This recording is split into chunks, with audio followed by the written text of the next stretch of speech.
मेरा नाम अनिल रंजन भौमिक है और अभी अंकित तिवारी जी आए हैं मीडिया डिक्शनरी से।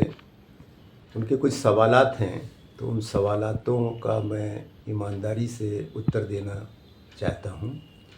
मैं लगभग करीब 50 साल से थिएटर से जुड़ा हूँ और एक शौक़ के तौर पर मेरा मानना है कि हर व्यक्ति में एक न एक शौक़ होना चाहिए। और मैं रंगमंच से सिर्फ इसलिए जुड़ा कि मैं अपनी बातों को जो मेरे अंदर उठती हैं वो अपने नाट्य विधा के माध्यम से दर्शकों तक पहुंचा सकूं। इस कार्यक्रम को करने के लिए मैंने विधिवत प्रशिक्षण लिया भारतीय हिंदू नाट्य अकेडमी से और राष्ट्रीय नाट्य विद्यालय जैसे लोगों से जुड़ करके मैंने अपने रंगकर्म को आगे बढ़ाया और 50 साल से अधिक समय से समानांतर नामक संस्था के साथ कार्य करते हुए अपने गतिविधि को बढ़ा रहा हूँ। मेरा मानना है कि रंगमंच एक व्यक्ति को ईमानदार बनाता है, सच्चा बनाता है और अपने आस पास जुड़े हुए विभिन्न विषयों की जानकारी प्राप्त करता है और उससे वो हमेशा जुड़ा रहता है और उससे वो संघर्ष करता रहता है। रंगमंच एक संघर्षपूर्ण जीवन रहा है और इस जीवन को मैंने खुद चुना है, लेकिन मेरा मानना है कि रंगमंच से आपकी आजीविका नहीं चल सकती। इसलिए रंगमंच के साथ साथ आपको आजीविका से जुड़ा रहना होगा।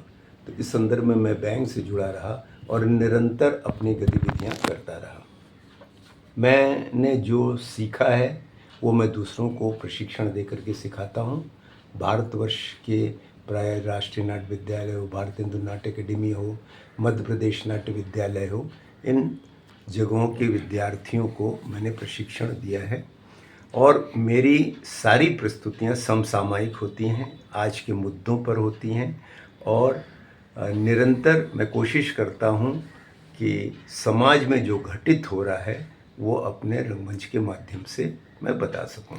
अच्छा सर, अभी वर्तमान में क्या किस तरीके की ऐसा कोई वर्तमान में जैसे आप देख रहे हैं कि तीसरे विश्व युद्ध की एक परिकल्पना की जा रही है या एक तैयारी जैसा लग रहा है तृतीय विश्व युद्ध की।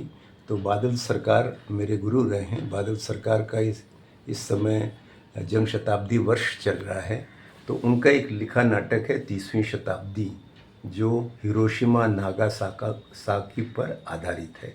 तो उसी को आधार बनाकर मैंने नाट्य प्रस्तुति पटना में की है, जिसके निरंतर शोर हो रहे हैं।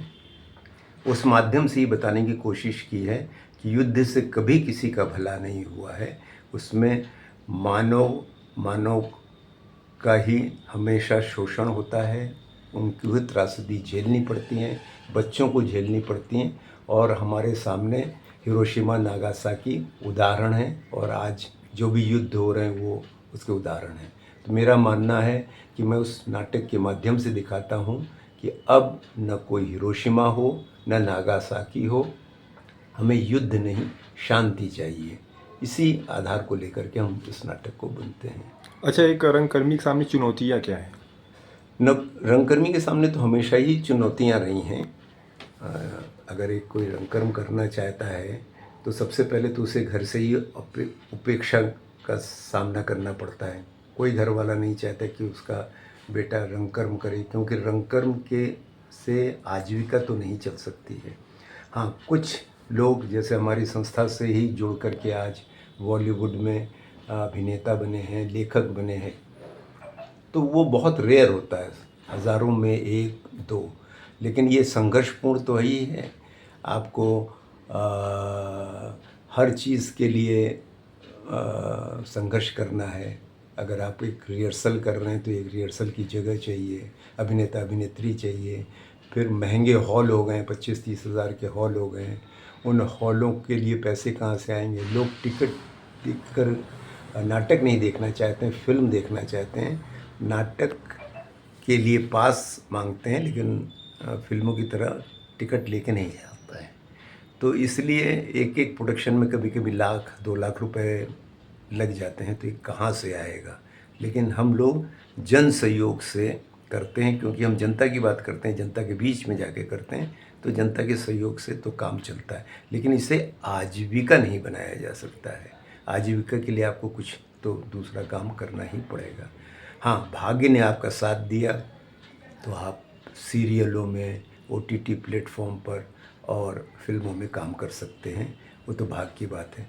लेकिन अगर आप सिर्फ रंगमंच से ही अपना आजीविका चलाना चाहते हैं तो ये तो अभी भारतवर्ष में संभव नहीं है। इसके लिए आपको साथ साथ कोई ना कोई अन्य काम भी करना पड़ेगा। अच्छा, कोई अगर आना चाहता है तो क्या उसको बेसिक क्या ऐसा कुछ बताना चाहिए? अगर कोई रंगकर्म से जुड़ना चाहता है तो सबसे पहले तो मेरा है कि ये कोई फिल्म, ओटीटी या सीरियल देख करके नहीं आए। आपके अंदर सचमुच अगर रंगमंच के प्रति जुनून है तो अवश्य आएँ।